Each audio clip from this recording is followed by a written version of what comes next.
Elle passe derrière et couvre les yeux de son mari, et l'ami en profite pour mettre du poison dans la mangue.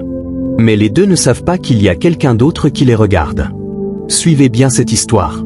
Ensuite, la femme lui ouvre les yeux et embrasse son mari. L'autre a suivi toute la scène, mais il n'a rien dit pour le moment. Les deux assassins se saluent tous ensemble, et la femme dit à son mari de prendre la mangue. Et quand il allait la mettre dans la bouche, l'autre est venu lui arracher la mangue avec force et s'est enfui en courant. Les trois sont tous étonnés, mais le mari, sans connaître la raison, poursuit le gars avec colère. Pendant ce temps, sa femme et son ami sont tous les deux énervés et se demandent entre eux, pourquoi ce gars a-t-il fait ça? Ils vérifient la bouteille de poison, et elle est déjà vide. Ils se mettent alors en colère, car leur mission risque d'échouer. Ils se demandent encore où ils peuvent trouver autre chose à mettre avant le retour de l'autre. Pendant ce temps, le mari suit le gars jusqu'à un arrêt, le rattrape avec colère et lui demande « Est-ce que tu es normal pour ce que tu viens de me faire ?» Le gars essaie de le calmer, mais il est très nerveux et lui dit « Pourquoi tu m'as arraché la mangue ?» Le gars lui crie dessus de se taire pour écouter la raison. Et il commence à lui parler de ce que sa femme et son ami avaient prévu de mettre dans la mangue. Il lui dit ensuite « Quand ta femme t'a couvert les yeux, c'est là que ton ami a versé du poison dans ton fruit. Tes yeux étaient fermés, et moi je les regardais, mais ils ne m'ont pas vu. » C'est ainsi qu'il explique calmement au monsieur la raison pour laquelle il a agi ainsi. Le mari, tout terrifié, reste calme, ne parle plus, et comprend enfin le gars. Il lui demande « Donc c'est mon ami et ma femme qui ont mis du poison à l'intérieur ?» « Exactement, lui répond le gars, c'est pour ça qu'ils t'ont fermé les yeux d'abord. » Le mari remercie le gars et lui dit qu'il doit partir avec la mangue. Mais le gars s'inquiète et lui dit qu'il ne veut pas que son nom soit mêlé à cette histoire. Le monsieur lui donne confiance et lui promet que rien de grave ne va se passer. Puis il le quitte pour aller rejoindre son ami et sa femme au plus vite. Pendant ce temps, les deux se bousculent ici et là, et le mari les rejoint. Il lui demande pourquoi le gars a fait une chose pareille, mais le mari reste calme et prend la main de sa femme, comme si de rien n'était. Les deux continuent de l'encourager à manger la mangue, mais il dit qu'il va en prendre une autre dans le sachet. Il veut ensuite la mettre dans la bouche de sa femme, mais elle n'accepte pas. Le mari lui dit que c'est sa mangue, qu'elle peut la manger, mais elle refuse toujours et prend une autre. Son mari insiste, mais elle continue de refuser. L'ami aussi dit que c'est mieux qu'elle prenne une autre. Le mari leur dit maintenant, « Vous voulez me faire plaisir jusqu'à la mort, mais votre mission n'a pas été accomplie. Vous savez très bien que la mangue empoisonnée, vous deux ne pouvez pas la manger non plus. » Mais les deux continuent de faire les innocents. Il leur explique que si quelqu'un devait faire ça, ce ne serait sûrement pas sa propre femme et son ami.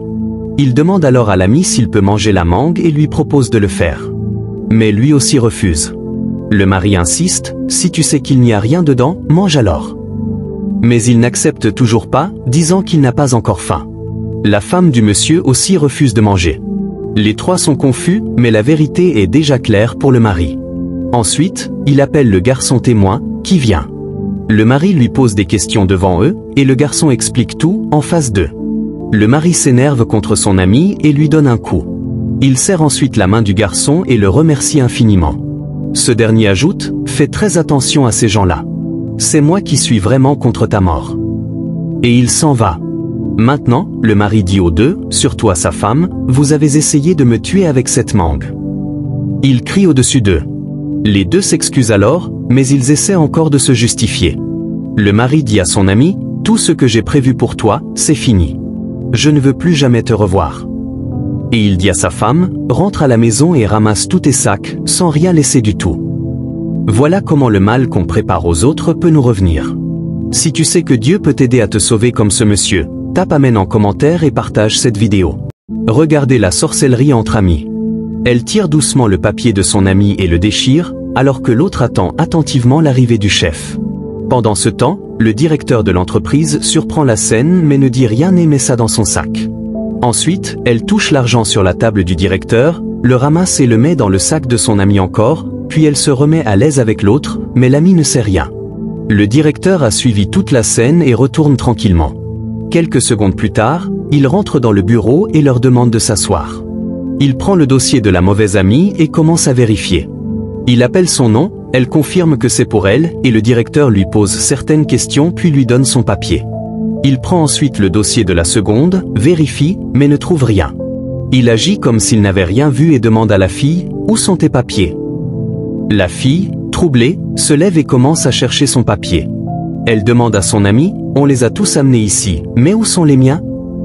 L'autre fait semblant que tout est étrange pour elle aussi. Le directeur dit, je n'ai pas assez de temps à passer avec vous, où sont tes papiers? Elle lui explique qu'elle est venue ici avec tout. Le directeur lui demande si ce ne sont pas ces marabouts qui ont pris ça là-bas et ajoute, comment tu peux venir ici avec tes dossiers et tu ne vas plus les retrouver? Qu'est-ce qui peut prendre tes dossiers chez moi, ici? La fille, tout effrayée. Le directeur constate maintenant que ces billets qui étaient sur la table ne s'y trouvent plus. Il leur demande, qu'est-ce qui s'est passé avec mes billets? Ils étaient tous sur la table avant que je quitte ici. Les amies discutent entre elles, disant qu'elles n'ont rien pris, mais l'autre sait tout ce qui s'est passé, même si elle fait comme si tout était étrange dans cette affaire. Le directeur commence à crier sur elle, prend le sac de la fille. Ensuite, la mauvaise amie commence à crier sur son ami, « Pourquoi tu as mis toutes ces hontes sur nous ?» Le directeur dit, « Tu n'as pas retrouvé tes papiers et j'ai encore vu mes billets dans ton sac. » Mais la fille, toute honteuse, et son ami l'accuse aussi. Le directeur leur demande maintenant de s'asseoir et demande à la fille, « L'autre, c'est qui pour toi ?»